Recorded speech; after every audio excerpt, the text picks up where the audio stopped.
Abra sua Bíblia na carta de Paulo aos Romanos, no capítulo 8, no versículo 37, uma palavra que todos nós conhecemos muito bem, palavra de Deus em Romanos, capítulo 8, verso número 37. Você achou na Bíblia? A palavra de Deus diz: em todas estas coisas, porém, somos mais que vencedores por meio daquele que nos amou. Eu creio. Pai, obrigado pela Tua palavra, obrigado por essa oportunidade. Mais uma vez estamos em Tua casa nesse dia, ouvindo a voz do Senhor através da palavra de Deus. E é isso que nós queremos ouvir, Senhor. Tua palavra, Teus ensinamentos, Tuas doutrinas, não a doutrina de homens, não as filosofias desse mundo, mas a palavra que procede da Tua boca, que traz vida, que liberta, a palavra que é verdadeira. Fala conosco, precisamos desse alimento espiritual, Senhor. Precisamos sair daqui fortalecidos essa noite, e só a Tua palavra tem esse poder. Meu Deus, que nada agora impeça que possamos Te ouvir, que ninguém venha roubar a semente que será semeada em nossos corações. E eu te peço, dá-me da unção do Teu Espírito, para que eu seja um instrumento em Tuas mãos e possa falar de acordo com a Tua vontade, que barreiras sejam quebradas, meu Deus, para que todos nós possamos Te ouvir essa noite. É o que eu te peço em oração com os irmãos, em nome de Jesus. Amém. Graças a Deus. Podem sentar, queridos. Irmãos, como eu disse, eu creio que todos nós conhecemos, já lemos, já ouvimos este versículo bíblico. É um versículo bíblico que é comentado, que é falado, alguns colocam na geladeira, outros botam no carro, né? Em Cristo somos mais do que vencedores. É uma verdade de Deus, amém? É uma verdade das Escrituras Sagradas. Em Cristo, em todas estas coisas, em todas estas dificuldades que passamos nesse mundo, somos mais do que vencedores. Entretanto, irmãos, essa palavra, ela não pode ser encarada como uma palavra mágica.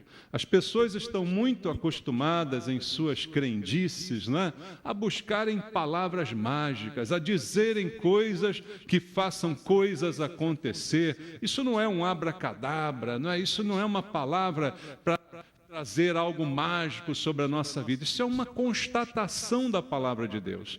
Em todas estas coisas, em Cristo, por meio daquele que nos amou, somos mais do que vencedores. Então isso não vai acontecer na minha vida só porque eu fico repetindo essa palavra. Eu preciso realmente ter a minha vida em Cristo, porque é nele que eu sou mais do que vencedor. Eu não sou mais do que vencedor sem ele. Sem ele eu sou um derrotado. Longe dele eu perco sempre, irmãos. Então é uma palavra que precisa ser acompanhada de atitudes da nossa parte.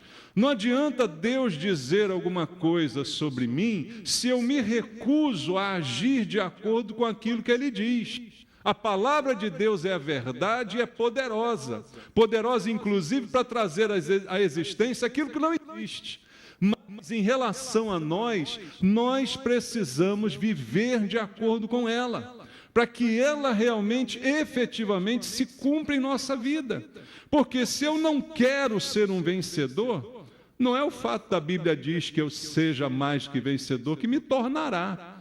Eu preciso também querer. Eu preciso também viver assim como diz a palavra, viver com atitudes, com posturas de uma pessoa que realmente reflete a palavra de Deus. A palavra do Senhor precisa se cumprir na minha vida, se cumprirá, mas eu preciso também ser um solo fértil, para que ela venha brotar e venha a ser realizada em mim. Então eu creio plenamente no que está escrito aqui. Quando eu tenho um encontro verdadeiro com Jesus, quando eu o amo, quando eu reconheço a minha pequenez, quando eu me submeto a Ele, sabendo que estou nele, Ele me torna certamente mais do que vencedor. Mas a primeira coisa que eu preciso mudar em relação a essa verdade, eu preciso mudar a minha mente, irmãos.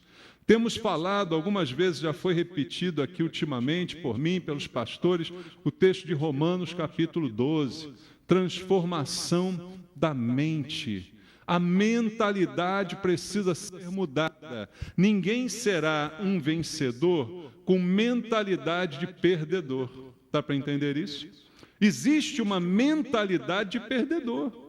Então eu sei o que a Bíblia diz, eu creio em Jesus, mas a minha mente joga contra mim. Então eu não posso aceitar outro pensamento a não ser aquilo que a Bíblia diz sobre mim.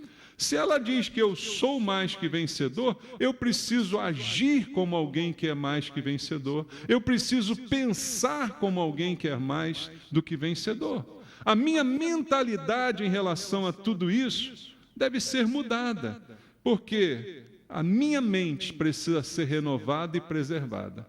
O campo de batalha maior do nosso inimigo, irmãos, é a nossa mente. É ali que ele tenta, em primeiro lugar, acertar. Há um versículo bíblico que diz que quando você acerta a cabeça, o corpo se desfaz. Não é?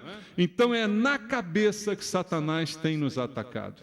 Na mente, na mentalidade, trazendo sugestões malignas, tentando colocar sujeira na nossa mente, para que eu não acredite na palavra de Deus, para que eu não me porte da maneira como a palavra de Deus diz e deve ser na minha vida. Ele, o diabo, é por si só um derrotado.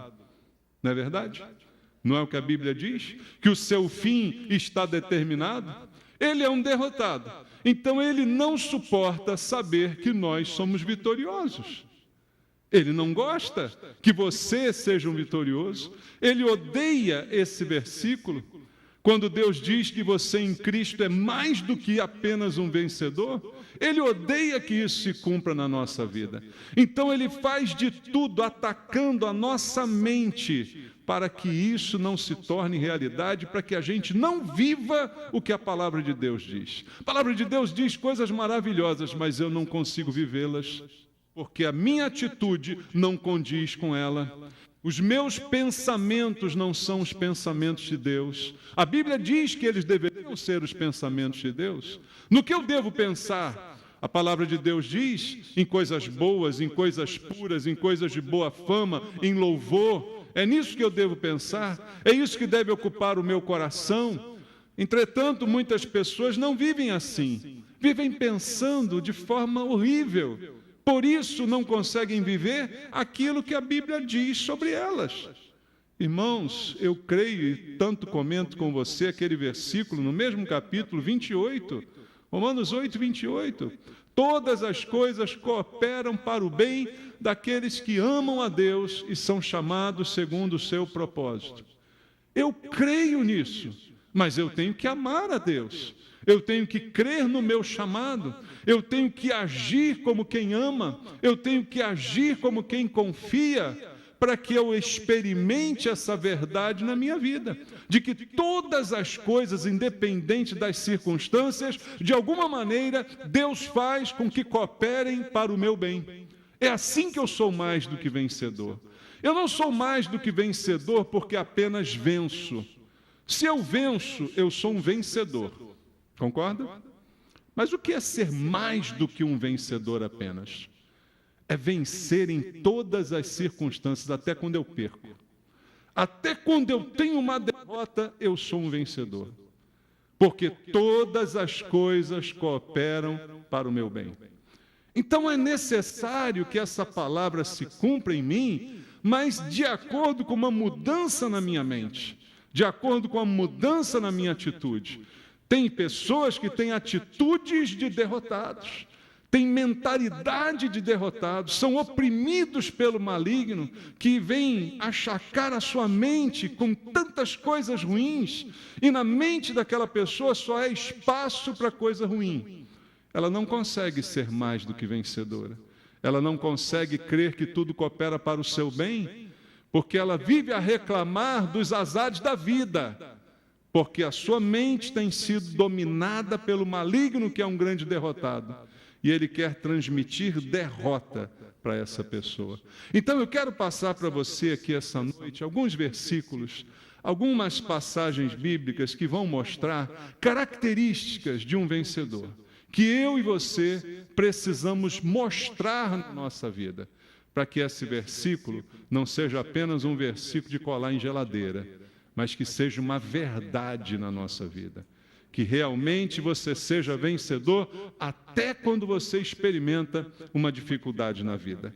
Veja, a primeira característica de um vencedor, eu separei aqui no livro de Juízes.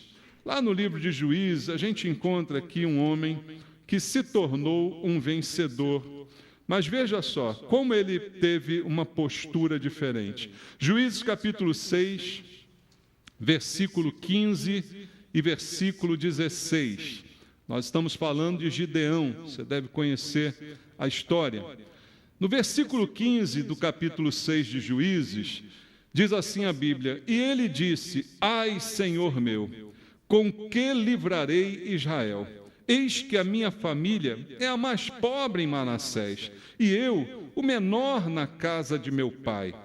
Tornou-lhe o Senhor: Já que eu estou contigo, ferirás os midianitas como se fossem um só homem. A primeira resposta de Gideão a Deus foi uma resposta meio daquela mentalidade de derrotado, não é? De dizer: ah, Senhor, eu não sou nada, a minha família é a menor, eu sou menos capacitado. Veja, mas uma coisa acontece aqui. Deus disse a ele: se você estiver comigo, a vitória vai ser certa, apesar das suas limitações. O que ele diz sobre ele, sobre a família, é verdade. Gideão não tinha tradição, não. Sua família não era uma família tradicional ali. Era realmente uma pessoa limitada. A sua história, a sua vida, seu passado, poderiam dizer que ele não seria nada na vida. Mas se ele estiver com Deus, essa situação muda, foi o que Deus disse a ele. Então, a atitude de um vencedor é vencer, mesmo diante do reconhecimento das suas limitações. É diferente de você reconhecer as limitações e ficar realmente limitado por elas.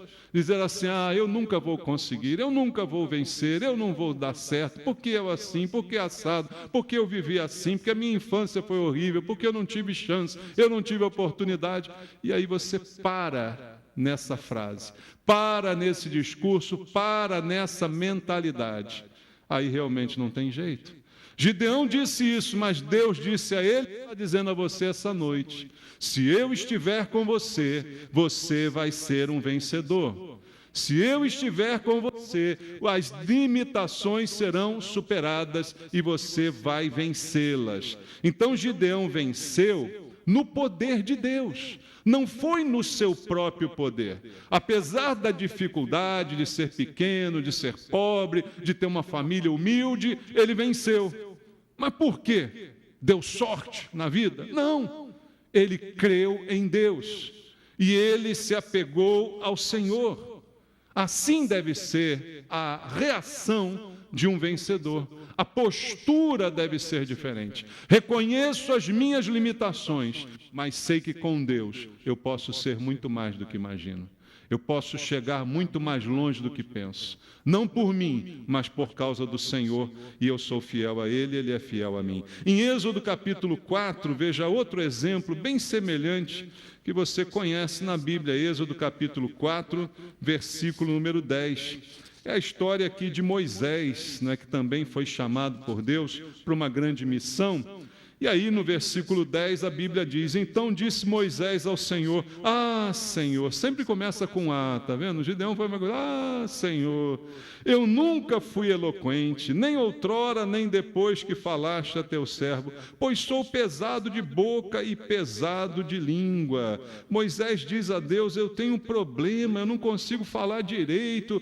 Alguns dizem que ele podia ser gago, ele era pesado no falar, né? Sabe aquela pessoa que fala, você não entende nada que ela fala?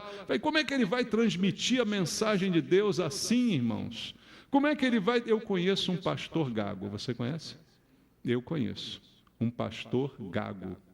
É sério, da Nova Vida, sério, e Deus pode usá-lo, amém? Não há limites para Deus. Então Moisés a princípio dá aquela palavra, né? Mas foi ele que foi usado por Deus com todas as suas limitações, com seus problemas de fala, com seu problema de eloquência. Ele foi o instrumento usado. Por quê? Ele era poderoso? Não, mas Deus foi poderoso na vida dele. Então a postura que Deus requer de nós é: reconheça a sua limitação, mas confie de todo o coração no Senhor.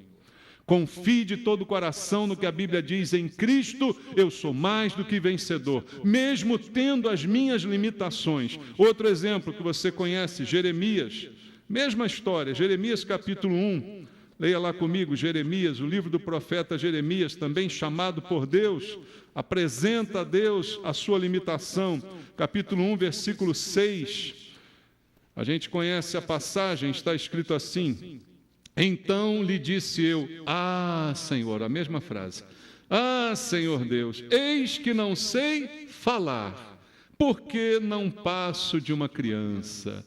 Ou seja, ele disse: eu sou jovem demais, eu não sei falar direito, eu ainda não sou bem letrado, eu sou pequeno, eu sou assim, eu sou assado. Mas era muito jovem, mas Deus o usou para trazer a verdade ao povo. Não há desculpa, irmãos. Quando a Bíblia diz em Cristo somos mais que vencedores, ela não está falando dos fortes, não está falando dos bravos, dos capacitados, dos tremendos, ela está falando de todos nós. Você é jovem, mas você pode ser um mais que vencedor.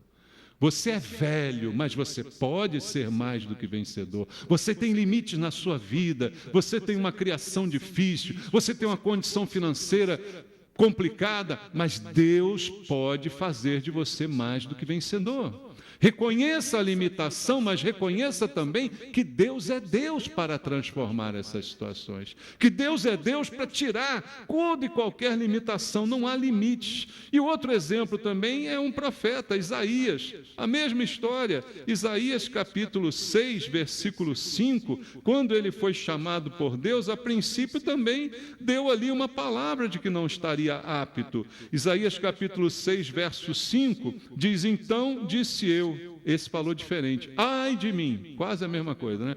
Ai de mim, estou perdido, porque sou homem de lábios impuros e habito no meio de um povo de impúrios lábios, e os meus olhos viram o Rei, o Senhor dos exércitos. Ele sabia que ele tinha lábios impuros, ele sabia da sua limitação, mas nas mãos de Deus ele foi transformado. E um profeta muito usado pelo Senhor, tanto Gideão, quanto Moisés, quanto Jeremias, quanto Isaías, cada um desses homens foi um instrumento importante na história do povo de Deus, apesar das limitações. Veja, Deus não escolheu aqueles mais capacitados, Deus não escolheu os diplomados, Deus não escolheu os ultra capazes, Ele pegou gente com dificuldades, para que eles entendam que é com Ele que eles são mais do que vencedores. Como eu disse, não é uma palavra para se repetir como um mantra, mas é para entender que em Cristo somos mais do que vencedores. Sem Ele, nada. Sem Ele, nenhuma vitória. Em Cristo, mesmo com problema, mesmo com dificuldade, mesmo com limitação, família, não falo direito, não tenho origem, Deus pode me transformar. O que Deus está querendo é um coração fiel, irmãos. Quando há um coração fiel, Deus coloca a capacidade. E muitas vezes aqueles que se acham capazes não têm um coração fiel. Se acham, mas não são fiéis. Por isso não perseveram. Então Deus faz essas coisas dessa maneira. Agora, para que a palavra se cumpra em mim, qual a postura? Reconheça as suas limitações, mas vença as suas limitações com Deus. Não deixe que as limitações sejam uma barreira, um impedimento. Não vou nem tentar porque eu não consigo. Com Deus eu faço proezas. Com Deus eu consigo.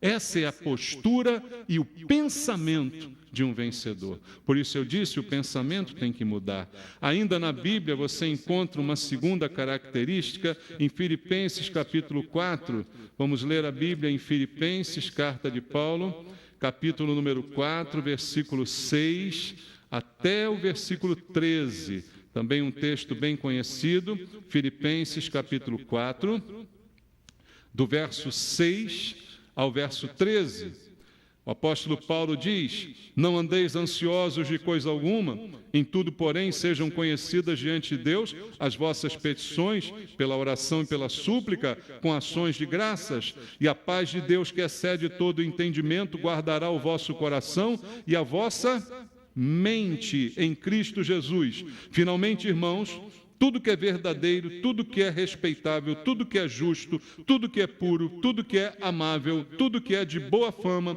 se alguma virtude há, se algum louvor existe, seja isso que ocupe o vosso pensamento. O que também aprendestes e recebestes e ouvistes e vistes em mim, isso praticai, e o Deus da paz será convosco. Alegrei-me sobremaneira no Senhor, porque agora, uma vez mais, renovaste a meu favor o vosso cuidado, o qual também já tinhais antes, mas vos faltava oportunidade. Digo isto, não por causa da pobreza, porque aprendi a viver contente em toda e qualquer situação. Tento ser humilhado, como também ser honrado, de tudo e em todas as circunstâncias já tenho experiência, tanto de fartura como de fome, assim de abundância como de escassez. Tudo posso naquele que me fortalece. Olha o pensamento de Paulo. Olha como ele ensina para nós uma postura de ação, de pensamento, de transformação da mentalidade. Ele age e pensa positivamente, embora esteja passando por dificuldades.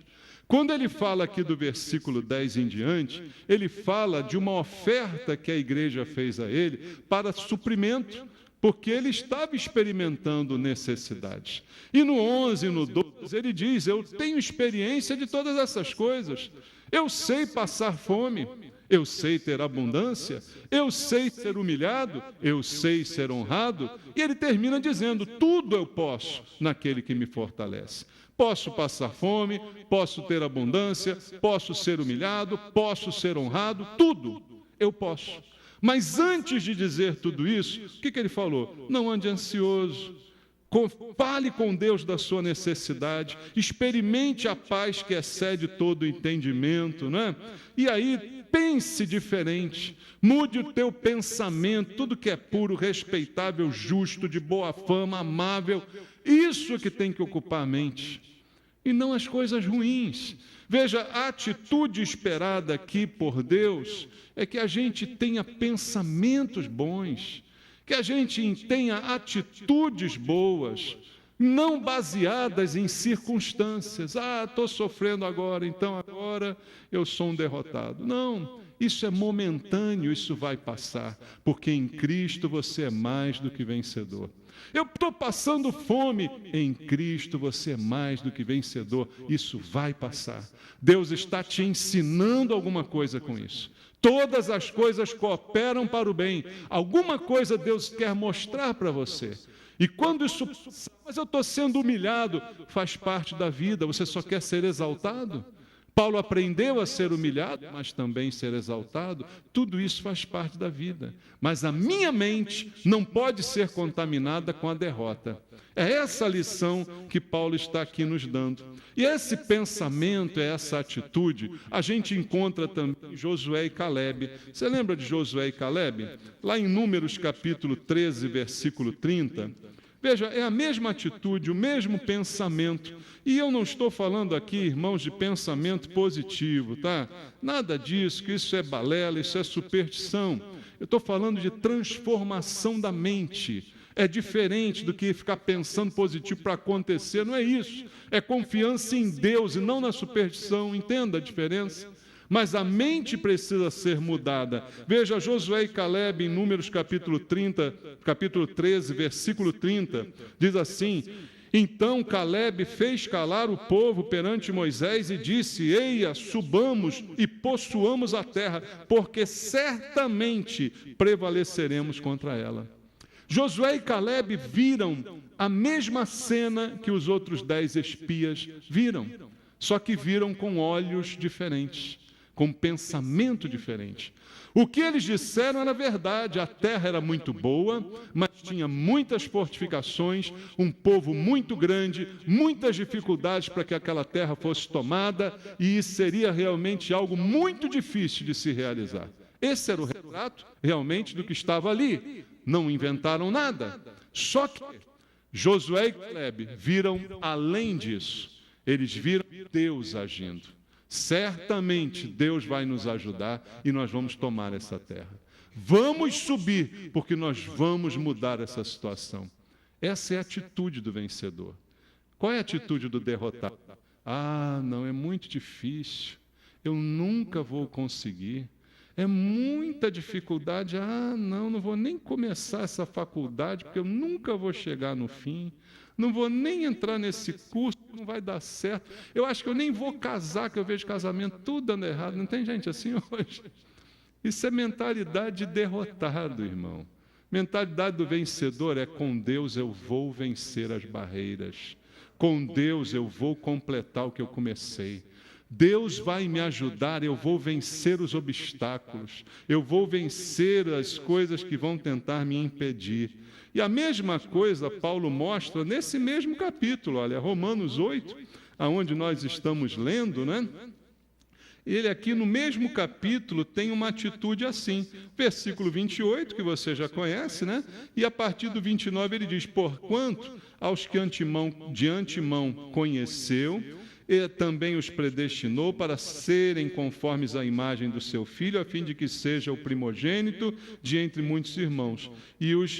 E aos que predestinou, a esses também chamou, e aos que chamou, a esses também justificou, e aos que justificou, a estes também glorificou. Que diremos, pois, à vista dessas coisas? Se Deus é por nós, quem será contra nós? Essa é a mentalidade da vitória. Eu estou com Deus, eu estou em Cristo. Ele diz: eu sou mais do que vencedor. Se Ele está comigo, quem pode ser contra mim? Se os meus planos são os planos de Deus, quem pode frustrá-los? É uma coisa meio lógica, irmãos, mas que precisa ser vivida.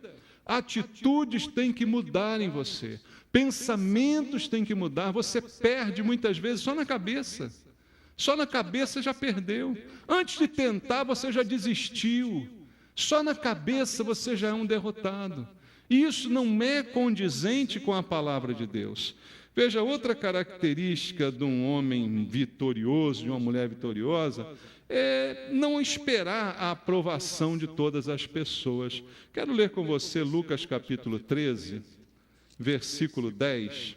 Lucas capítulo 13, verso 10 em diante, a história aqui de uma cura milagrosa feita por Jesus. Ele estava no sábado na sinagoga, veio uma mulher possessa de um espírito de enfermidade, há 18 anos andava encurvada, né? E quando Jesus a viu, ele a chamou e disse: mulher, estás livre da tua enfermidade. Impondo-lhe as mãos, ela imediatamente se endireitou e dava glória a Deus. Agora, olha só, o chefe da sinagoga ficou indignado da mulher ter sido liberta e curada. Por quê? Porque isso aconteceu num sábado. Jesus libertou aquela mulher e ele disse: vocês têm 6 dias em que devem trabalhar, venham nesses dias para serem curados e não no sábado. Disse-lhe, porém, o Senhor: hipócritas, cada um de vós não desprende da manjedoura no sábado o seu boi ou jumento para levá-lo ao beber? Por que motivo não se devia livrar de cativeiro em dia de sábado esta filha de Abraão, a quem Satanás trazia presa há 18 anos? Tendo ele dito estas palavras, todos os seus adversários se envergonharam. Entretanto, o povo se alegrava por todos os gloriosos feitos que Jesus realizava. Jesus era vencedor, não é, irmãos? Vencia obstáculos, vencia oposição, pessoas falando mal dele, pessoas o censurando. Isso faz parte da vida, irmãos. Se você quer ser um vencedor, você tem que aprender a lidar com a oposição, sabia? Nem sempre todas as coisas sim, as pessoas vão trabalhar a teu favor. Nem sempre. Pessoas vão se opor à sua vitória. Ah, Deus diz que você é mais que vencedor? Quero ver, né? E aí você fica muito preocupado com a aprovação das pessoas. O mais que vencedor não se preocupa com a aprovação das pessoas, mas se preocupa com a aprovação de Deus.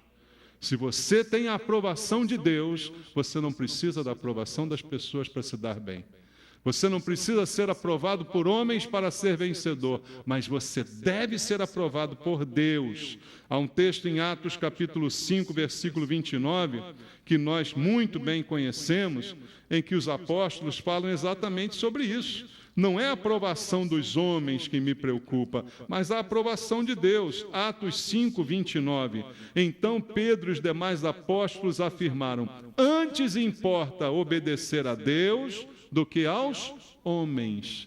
Consciência limpa, está aqui dentro, a mente de novo, consciência limpa. Quem é mais que vencedor tem que ter essa consciência limpa, não pode ser acusado em sua consciência, tem que saber que o que importa é a aprovação de Deus e não a aprovação das pessoas. Em 2 Timóteo 2,15, o que Paulo diz a Timóteo? Procura apresentar-te a Deus aprovado, como obreiro que não tem do que se envergonhar, que maneja bem a palavra da verdade, aprovado por Deus. Quem tem que me aprovar? Deus. As pessoas nem sempre vão aprovar, mas se Deus aprovar, é tudo que eu preciso para vencer. E eu não posso ficar preso à aprovação dos outros. Até porque, irmãos, aprenda uma coisa que você precisa para ser mais do que vencedor.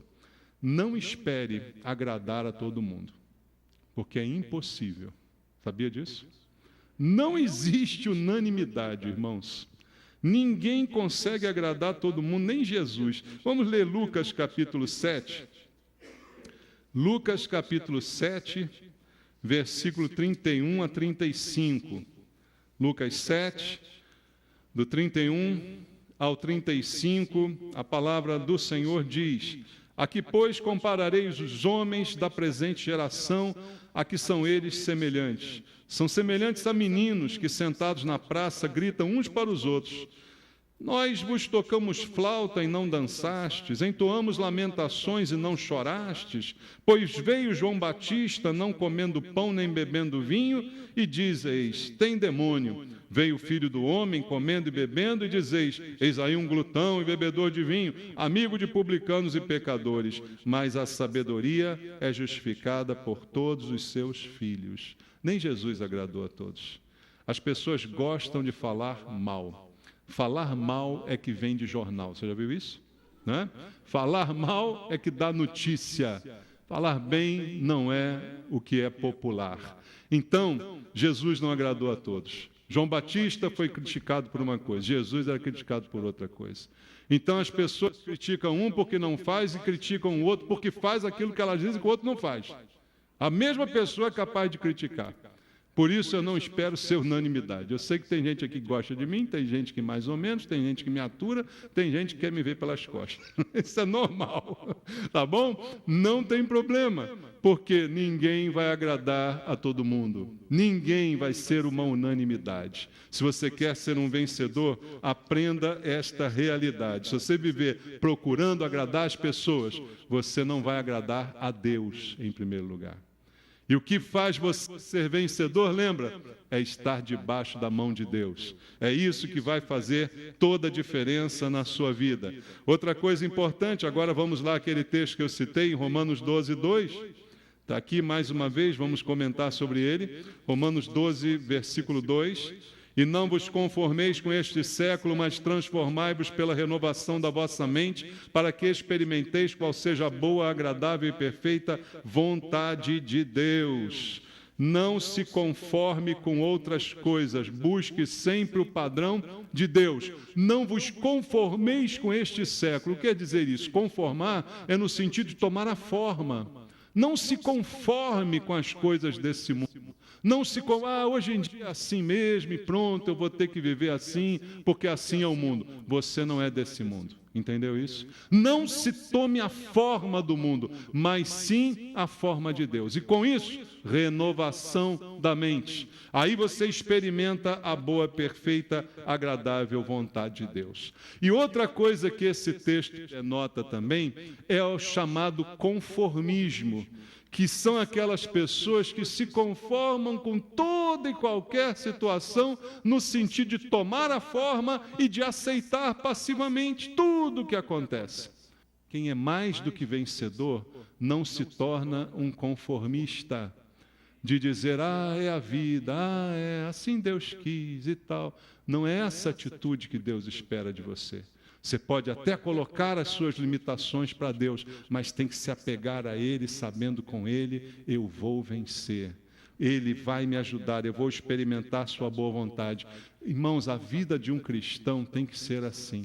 Lá em Provérbios 18, o que está escrito? A vereda do justo é como a luz da aurora, que vai brilhando mais e mais até ser dia perfeito. Dá para ver uma ascendente aí? Não é uma curva de bolsa de valores, um dia está alto, outro dia está baixo, mas é um brilho mais e mais, crescendo a cada dia. Então isso não me deixa conformar, simplesmente aceitar passivamente as impossibilidades. Se há uma impossibilidade, eu tenho que correr atrás dela. Eu não posso deixar uma impossibilidade se transformar numa barreira.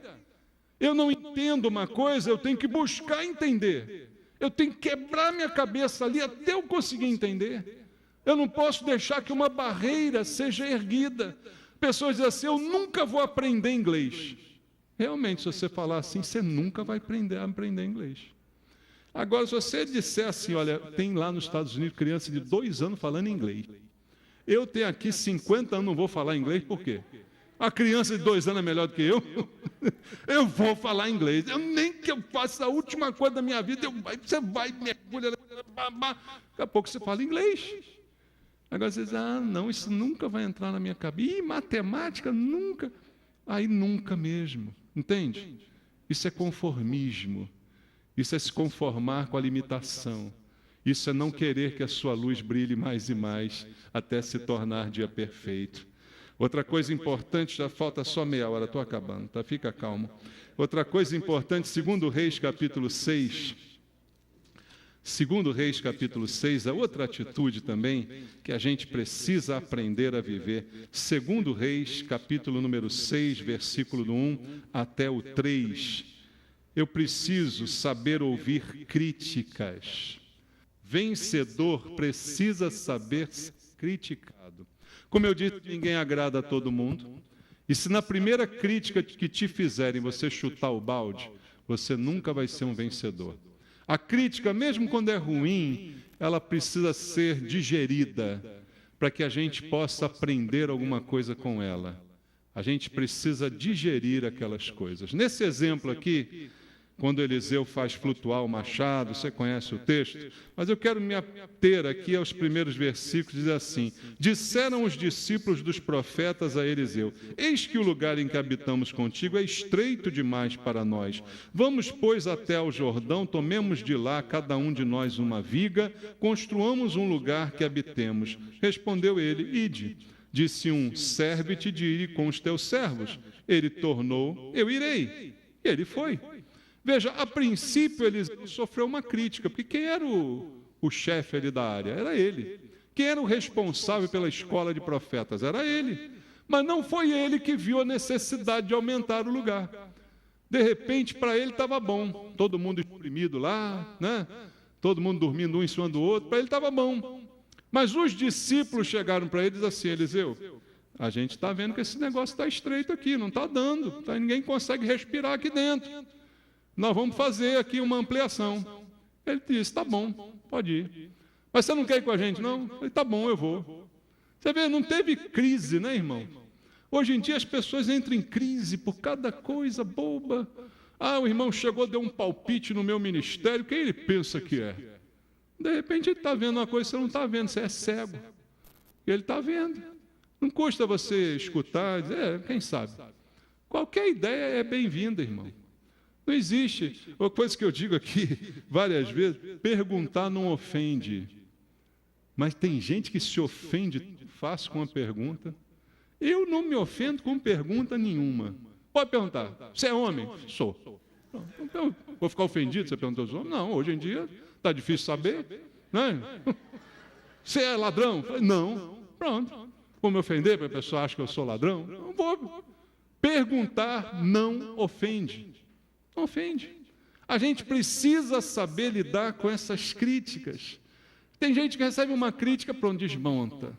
Está indo tudo bem, tá, e alguém fez uma crítica. Agora não faço mais nada, agora eu vou ficar em casa, agora ó a vida, ó o azar. Por isso não é mais que vencedor. Veja, a Bíblia diz que você é, mas você não quer ser. Porque você não muda a atitude, não muda a mente. Não muda a reação quando as coisas não são como você quer.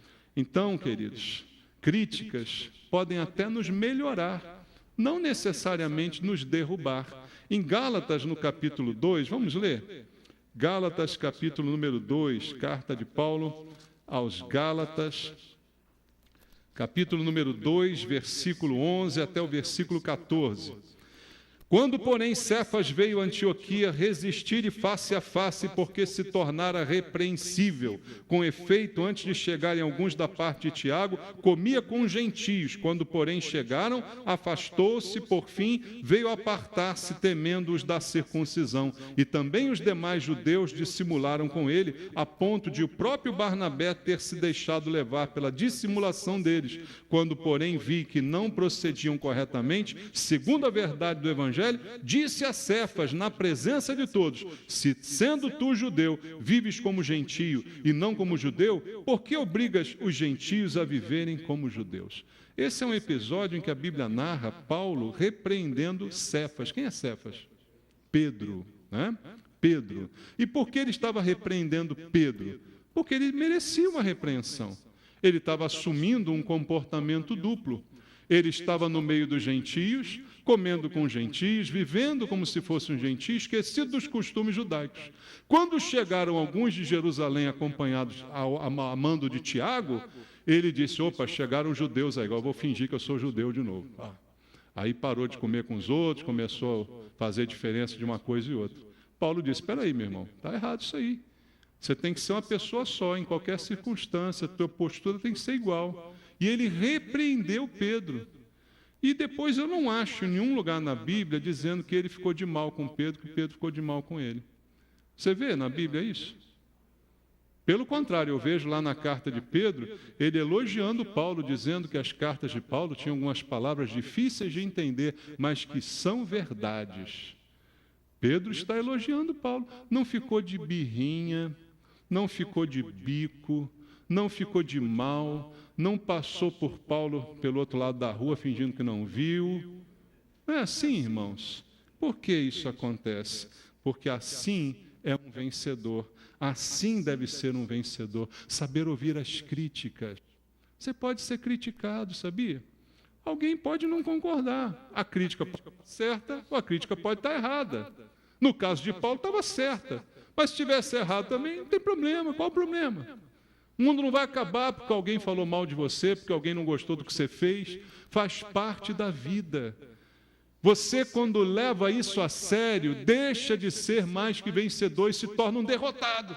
Amuado, chateado, de birra, não quer falar, não quer ver os irmãos, não sei o quê. É você o único prejudicado. Então, a postura do vencedor é não deixar-se abalar por nenhum tipo de crítica. Ter o ideal é outra característica de um vencedor. Leia comigo 1 aos Coríntios, capítulo 9.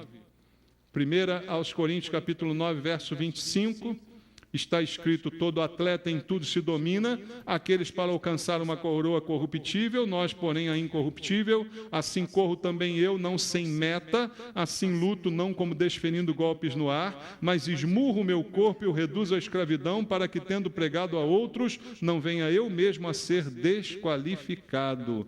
Um ideal que o apóstolo Paulo está nos mostrando. Em Filipenses 3,14, ele fala da mesma maneira a respeito desse ideal. Filipenses 3,14, ele diz: prossigo para o alvo, para o prêmio da soberana vocação de Deus em Cristo Jesus. O vencedor tem um alvo, tem uma meta. Não atira para tudo que é lado, irmãos. Tem gente que não completa nada na vida, porque quer fazer tudo ao mesmo tempo. Não consegue dar conta de nada, porque quer fazer um monte de coisa ao mesmo tempo. Faça uma de cada vez, tem um alvo. E aí você vai acumular vitórias na sua vida.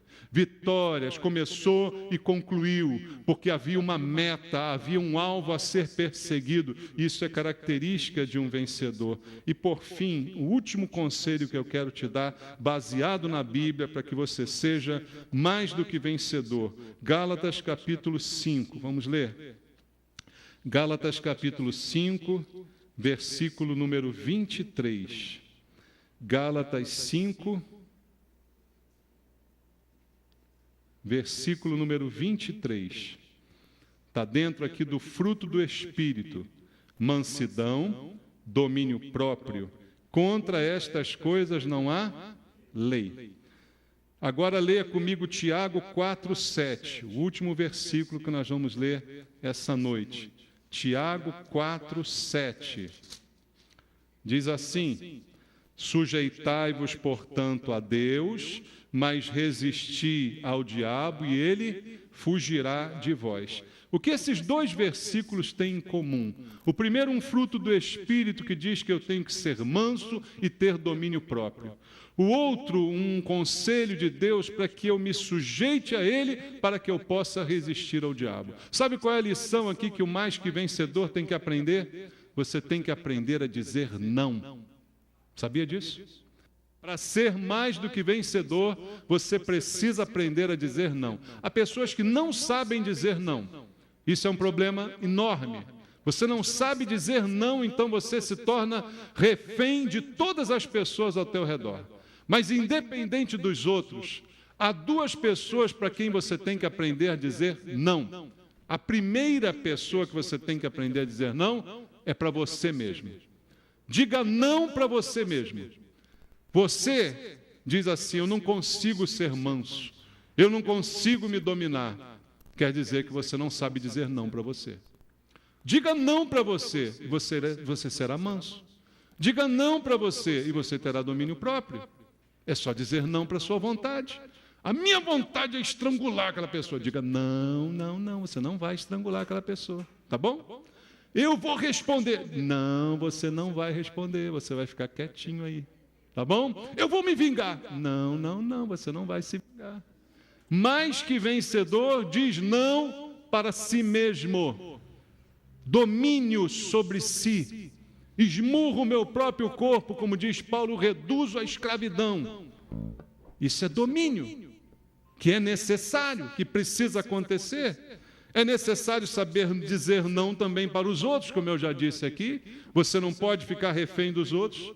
Mas o que Tiago 4:7 diz é que é necessário você dizer não para o diabo. Sujeitai-vos, portanto, a Deus, mas resisti ao diabo e ele fugirá de vós. Para dizer não ao diabo, eu preciso me sujeitar a Deus. Para ser mais que vencedor, eu preciso me sujeitar a Deus.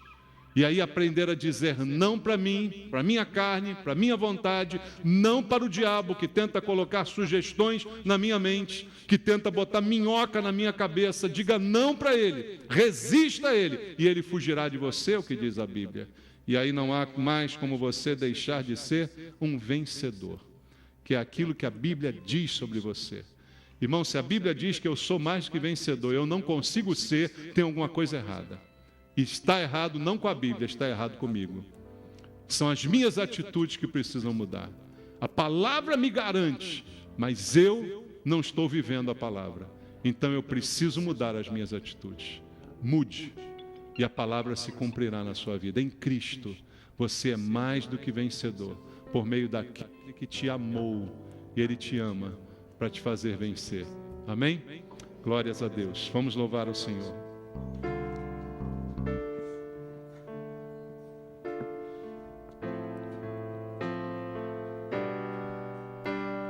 Sonda-me, ó Deus, tu conheces o meu coração.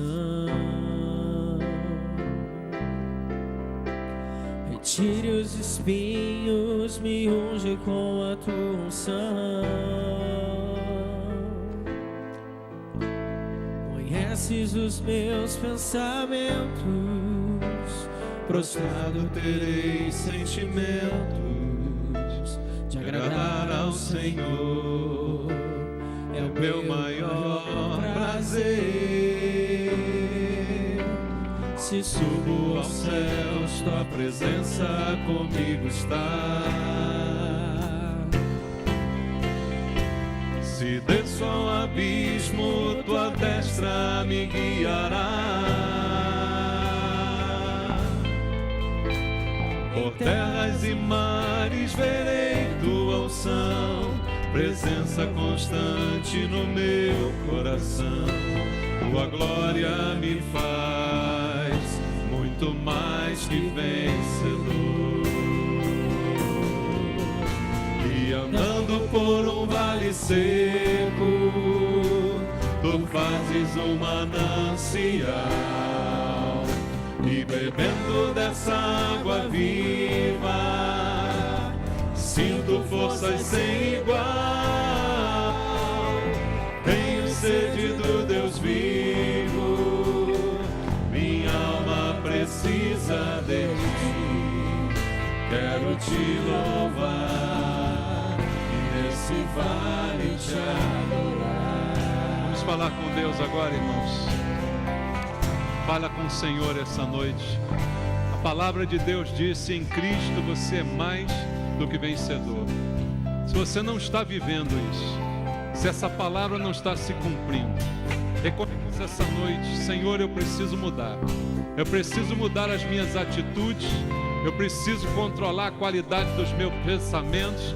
Eu preciso controlar o que passa na minha cabeça, o que os meus olhos veem. Eu preciso, Pai, eu preciso mudar a minha reação com as pessoas, a minha reação às críticas. Eu preciso dizer não para mim, para o diabo. Eu preciso aprender a viver diferente. Peça a Deus essa noite: Pai, me ensina a viver a Tua palavra.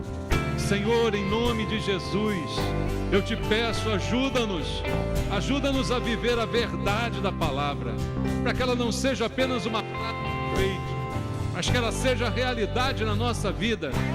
Em Cristo somos mais que vencedores, por meio daquele que nos amou. É só no Senhor que vencemos, é só no Senhor que temos a vitória. Se o Senhor estiver conosco, não há limitações, não há problemas que possam nos afastar da vitória, e assim viveremos de acordo com a Tua vontade. Mas hoje, meu irmão, faça um propósito: eu quero mudar a minha atitude. Ajuda, Pai, esse irmão a mudar a sua atitude, a mudar a maneira de pensar e de agir, para que ele veja essa palavra se cumprindo em sua vida. Assim oro com eles, em nome de Jesus. Amém. Deus abençoe você. A palavra, a ceia vai ser servida. Todos os cristãos estão convidados a cear conosco.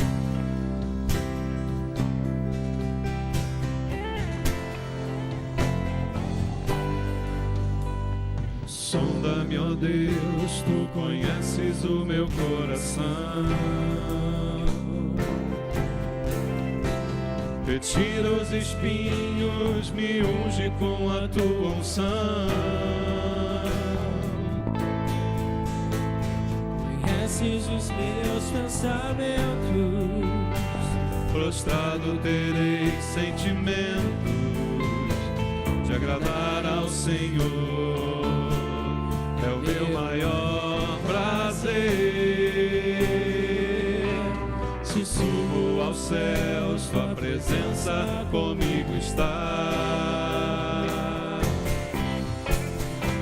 Se desço ao abismo, tua destra me guiará. Por terras e mares verei tua unção, presença constante no meu coração. Tua glória me faz muito mais que vencedor. E andando por um vale seco, tu fazes um manancial, e bebendo dessa água viva, sinto forças sem igual. Tenho sede do Deus vivo, minha alma precisa de ti. Quero te louvar, nesse vale te adorar. E andando por um vale seco, tu fazes um manancial, e bebendo dessa água viva, sinto forças sem igual. Tenho sede do Deus vivo, minha alma precisa de ti. Quero te louvar e nesse vale te adorar.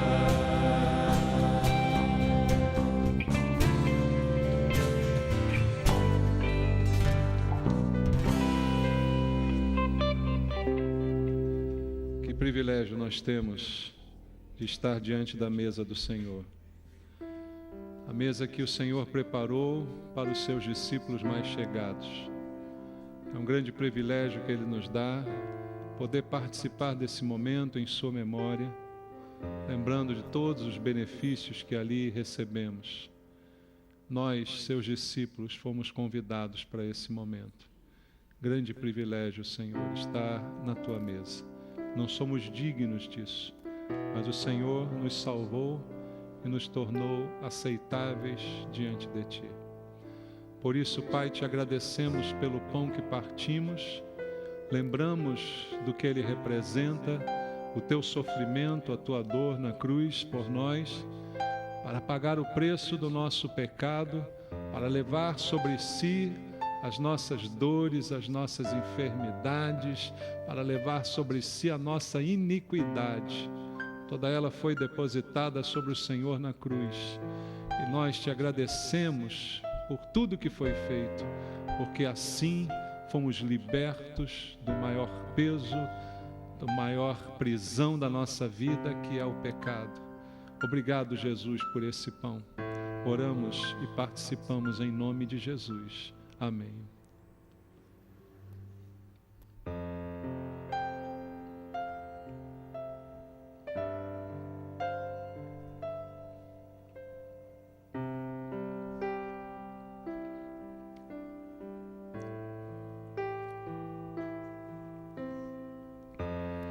Também temos em mãos o cálice da nova aliança, feita através do sangue de Jesus, que nos lembra o sangue derramado pelo Senhor.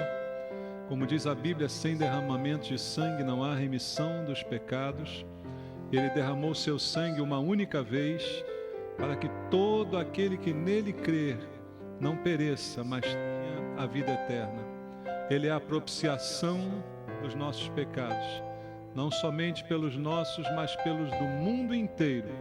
E no mundo inteiro, aquele que se render a Cristo será feito filho de Deus. Obrigado por esse sangue vertido na cruz, pelo perdão dos nossos pecados. Mas agora te pedimos, Pai, perdoa as nossas falhas, perdoa as iniquidades, Deus, os erros que ainda cometemos, Pai. os pecados que vêm por acidente em nossa vida, tem misericórdia de nós. Renova essa misericórdia sobre nós e nos lembra dessa aliança representada no cálice, para que tenhamos aliança uns com os outros em tua casa, para que sejamos um com o nosso irmão, como o Senhor assim deseja. Abençoa a unidade da igreja, eu te peço, Pai, em nome de Jesus. Amém. Tomemos.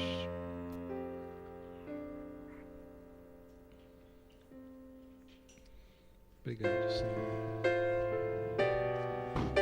Se subo aos céus, tua presença comigo está. Se desço ao abismo, tua destra me guiará. Por terras e mares verei tua unção, presença constante no meu coração. Tua glória me faz muito mais que vencedor. E andando por um vale seco, tu fazes um manancial. E bebendo dessa água viva, sinto forças sem igual. Tenho sede do Deus vivo, minha alma precisa de ti. Quero te louvar e nesse vale te adorar. Quero te louvar e nesse vale te adorar. Quero te louvar e nesse vale te adorar. Glória ao teu nome, Senhor. Te louvamos, Pai. Recebe o nosso culto essa noite. Amém, irmãos. Que Deus te abençoe, te dê uma semana abençoada.